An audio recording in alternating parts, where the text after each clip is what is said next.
So I'm here today with Ella Johnston, who is the author of a thesis entitled An Exploration of Real Estate Dreamers Designing for Non-Conventional Users of Online Marketplaces.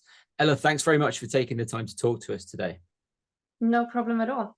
I wanted to start off with what got you interested in window shopping property portal users as a thesis topic.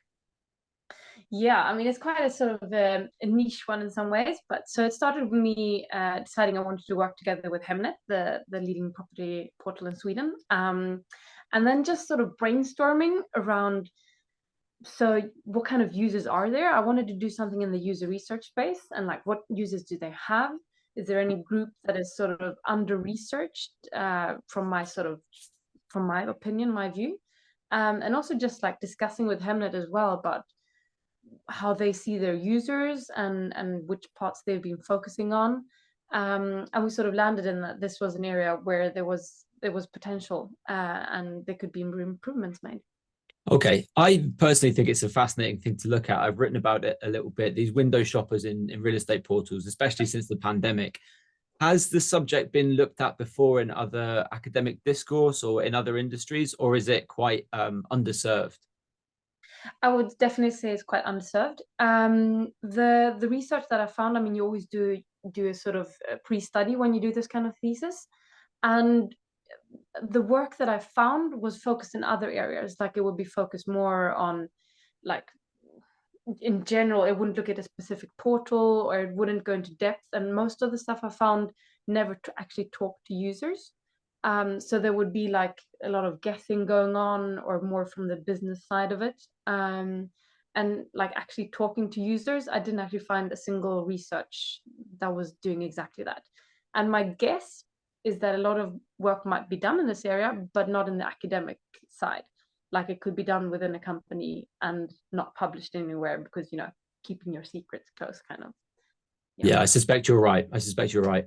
So you said you work with Hemnet in Sweden. What are the categories that Hemnet uses to define its users? And what percentage, more or less, do they represent? Yeah, cool. So they have four large groups that they talk about. They talk about active sellers, so people who currently have an ad on Hemnet and are trying to sell a property. They talk about active users, people who, if they found a place now that fitted their requirements, they would buy. Then you have the researchers, and so that's more people who are looking sort of in a, we want to buy in maybe a year, or we're just like generally trying to figure out exactly what it is we're looking for, but we do want to buy something potentially soon. And then the last group, which is the one I'll be looking at, is the dreamers. And that's people, it's a very broad group. So people who are not there in like a professional role, so it's not a real estate agent or anything like that, but people who are not there to buy anything. Like that is not the goal of what they're doing. And for Hemnet, they estimate that about 25% of their users every month are this group, which is equivalent of about 15 million visits per month, roughly. Okay, interesting. I remember from your thesis, you said Zillow was maybe a bit of an exception to this. So you said maybe 25% for Hemnet, but Zillow's maybe a bit of an exception. Why was that? Yeah, so I mean, the big difference between like Hemnet and Zillow is that on Zillow, you can look at pictures of objects that are no longer for sale. And sort of they have a completely different way of retention of like what type of objects you can look at. Like in Sweden, as soon as on Hemnet, as soon as an object has been sold, everything disappears. The only things you can see left on it are like the address, the date it was sold, and most of the time the price, but nothing else. And I think this is a huge effect on like how people use it, because there's a lot of behavior that is seen in connection to Zillow, which doesn't exist on Hemnet. So a lot of this sort of, I call it non-conventional behavior, a lot more of that going on with Zillow than there is on Hemnet. Okay, interesting. And what exactly did your work with Hemnet involve? Yeah, so there were two parts to it. First, I did a sort of investigation of how Hemnet actually works with dreamers and their perspectives on it. Like, so I did a few interviews, and I also looked at their documentation that they have. The other part was the user side of it. So I did interviews together with, I think it was 10 users, and they were fairly in depth, took about an hour each, 45 minutes. And there I just asked general questions about their behavior, what they were looking for at Hemnet and how they were using it, and tried to keep a very neutral sort of outlook and just let them talk about how they used it. And then based on that, I used some Google Analytics to sort of test some of the ideas that we got from the interviews. Okay. What were the findings? Were there any particularly surprising findings from your work with Hemnet and with the users? So I would say in some parts, the findings were kind of what I had sort of expected, but I guess they would be sort of a little bit surprising in that nobody has sort of looked in this before. I think one of the major things, at least for Hemnet, is that there is this aspect of retention, that people who are dreaming really want to return. They really want to be able to get like a red thread in what they're looking at, and how Hemnet could help fix that and how they could give that to them. I think that was the sort of major point from my supervisor's side, that is something they want to take with them. The other part is just the importance of having a definition.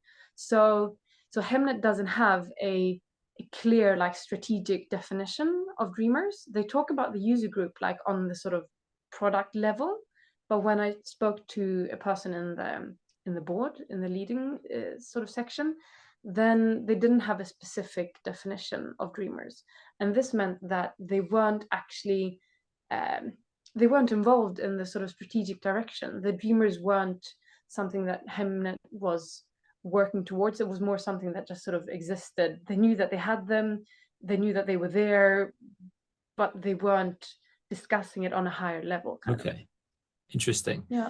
So were there any kind of specific features that you recommended, or that Hemnet kind of realized that they might get use out of from working with you, and maybe just thinking a bit differently about their users?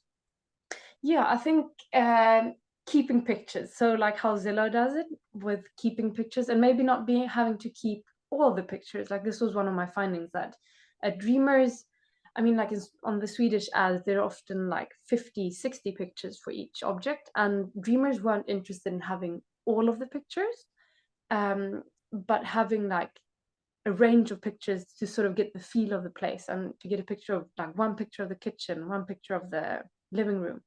And that is something that Hemnet will need to sort of figure out how to get the rights for all the pictures. And so it's something that they would need to look into a bit more. And also just the sharing aspect of it. Like there's, at the moment, if you want to share an object from Hemnet, you have to like copy the link kind of, and you have to do it externally. So you'll have to copy the link and go to Messenger or WhatsApp or whatever and send it to your friends and family. But so what I was looking at was, is there a way of having this internally in Hemnet? Like if you had an account, which they're trying to encourage people to have accounts, and would there be a feature where you could send like your top list, or create a list which is kitchens that I love, and then share that list with some other user?